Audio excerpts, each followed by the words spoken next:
Bismillahirrahmanirrahim. Assalamualaikum warahmatullahi wabarakatuh. Bagaimana kabar kalian? Tentunya kalian semua masih dalam keadaan sehat dan tetap semangat mengikuti pembelajaran daring di rumah. Pada kesempatan kali ini, kita sudah memasuki pada tema 4, kewajiban dan hakku, subtema 1, kewajiban dan hakku di rumah.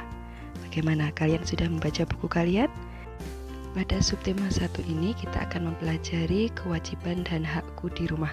Apa saja ya kewajiban dan hakku di rumah? Kita simak baik-baik. Setiap orang pasti mempunyai hak dan kewajiban. Kewajiban dan hak itu harus dilaksanakan secara seimbang. Lalu apa yang kalian ketahui tentang hak dan kewajiban? Yuk kita pelajari bersama-sama. Nah, kewajiban itu diartikan sebagai segala sesuatu yang harus dilakukan, sedangkan hak adalah segala sesuatu yang harus kita terima. Tahukah kamu apa saja kewajiban dan hakmu di rumah? Nah, ternyata manusia itu tidak bisa hidup sendiri. Sebagai manusia, kita wajib saling mengasihi dan menyayangi. Menyayangi keluarga merupakan salah satu kewajiban kita. Sebagai seorang anak, kamu harus menyayangi, berterima kasih, menghormati, mendoakan, dan patuh kepada kedua orang tuamu. Itu semua merupakan kewajiban setiap anak kepada kedua orang tua. Kamu harus bersyukur karena orang tuamu menyayangimu. Dari bacaan tadi, kalimat manakah yang menunjukkan kalimat saran? Ingat, kalimat saran adalah kalimat pendapat atau usul atau saran yang dikemukakan untuk dipertimbangkan. Pada bacaan sebelumnya kita dapat melihat bahwa ada kata kunci yaitu kita wajib, kamu harus. Salah satu contohnya, kamu harus bersyukur karena orang tuamu menyayangimu. Selain kewajiban, kita juga memiliki hak. Hak anak di rumah diantaranya mendapatkan tempat tinggal yang nyaman, makanan yang sehat, kasih sayang, pendidikan, serta hak untuk diajak berkomunikasi saat berkumpul, dan lain-lain. Ketika disajikan suatu permasalahan seperti ini, ibu menyampaikan bahwa tanganku harus bersih ketika menyentuh makanan. Aku merasa itu tidak penting. Lalu apa yang sebaiknya aku lakukan? Contoh kalimat sarannya yaitu, sebaiknya sebelum menyentuh makanan, tangan harus dalam keadaan bersih karena tangan yang kotor akan membawa bibit penyakit masuk ke dalam tubuh. Ayo membaca. Bersyukur memiliki pakaian. Manusia wajib melindungi tubuhnya. Siti juga selalu melindungi tubuhnya. Ia selalu melindungi tubuhnya dengan mengenakan pakaian yang rapi. Memiliki pakaian adalah hak setiap orang. Siti mendapatkan pakaian dari orang tuanya. Siti memiliki berbagai pakaian untuk dipakainya sehari-hari. Siti memiliki pakaian untuk bermain dan untuk tidur. Siti juga memiliki seragam sekolah. Pakaian Siti selalu bersih dan rapi. Pakaian membuat Siti merasa nyaman. Pakaian melindungi tubuh Siti dari udara dingin dan panas matahari. Pakaian juga dapat menjaga Siti dari gangguan serangga. Siti bersyukur memiliki pakaian. Siti menjalankan kewajiban terhadap pakaian dengan baik. Siti selalu mengenakan pakaian dengan hati-hati. Siti menjaga pakaiannya agar tidak cepat kotor dan rusak. Ia mengenakan pakaian sesuai kebutuhan. Siti juga berpakaian sesuai kebiasaan yang berlaku di tempat tinggalnya. Tidak lupa, Siti juga mencuci bajunya bila kotor. Pada bacaan tersebut kita dapat menemukan hak dan kewajiban kita terhadap pakaian. Salah satunya di dalam tabel, hak Siti memiliki pakaian untuk bermain, untuk tidur, dan memiliki seragam sekolah.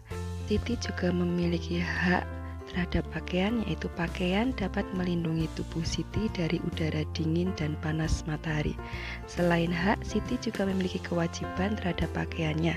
Siti berpakaian sesuai kebiasaan yang berlaku di tempat tinggalnya, dan Siti juga selalu mengenakan pakaian dengan hati-hati.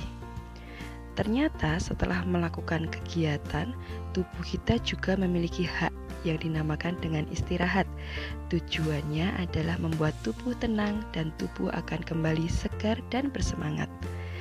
Istirahat yang paling baik adalah tidur. Setiap anak berhak memiliki tubuh yang sehat.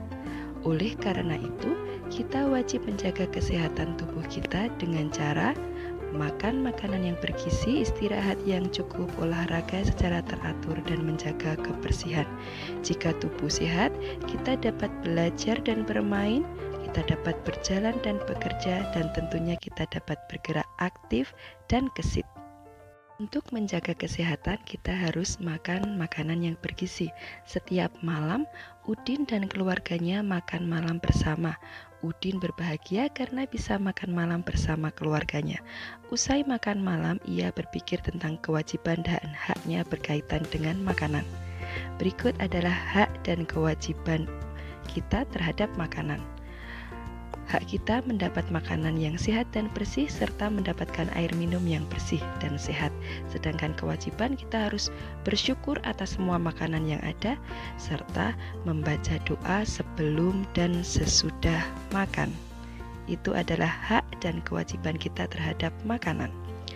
Selain pakaian dan makanan yang wajib kita syukuri, kamu wajib bersyukur memiliki tempat tinggal.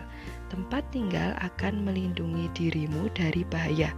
Kamu juga wajib merawat dan melindungi tempat tinggalmu. Setiap anak berhak mendapatkan tempat tinggal yang nyaman dan layak. Di dalam rumah, anak berhak mendapat tempat untuk beristirahat, belajar, dan bermain. Sebab itu, menjaga kebersihan dan kerapian bukan hanya kewajiban ayah dan ibu saja, namun kewajiban seluruh penghuni rumah. Ketika membersihkan rumah, Siti mengamati kalender di rumahnya. Siti menghitung dalam 1 tahun itu ternyata ada 365 hari. Siti menggunakan banyak waktunya belajar di sekolah. Ketika libur, Siti belajar bersama kedua orang tuanya. Berapa hari Siti belajar di sekolah?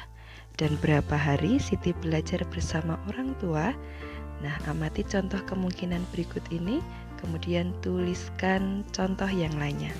Contoh pertama, terdapat angka 250 ditambah 115. Apabila ditambah, maka hasilnya akan didapat 365. Nah, untuk yang kedua, kita dapat menentukan satu suku yang diketahui dulu. Misalnya kita tulis 200. Nah, untuk mengetahui suku yang lain, didapat dengan cara 365 dikurangi 200. 365 dikurangi 200 hasilnya 165. Untuk yang selanjutnya kita tentukan angka yang akan diketahui yaitu 265. Sehingga untuk suku yang belum diketahui kita menggunakan cara 365 dikurangi 265 yaitu bernilai 100. Nah, bagaimana? Mudah bukan? Kini kalian tahu apa saja kewajiban dan hak kalian di rumah. Ingat, laksanakanlah kewajibanmu, maka kamu akan menerima hakmu.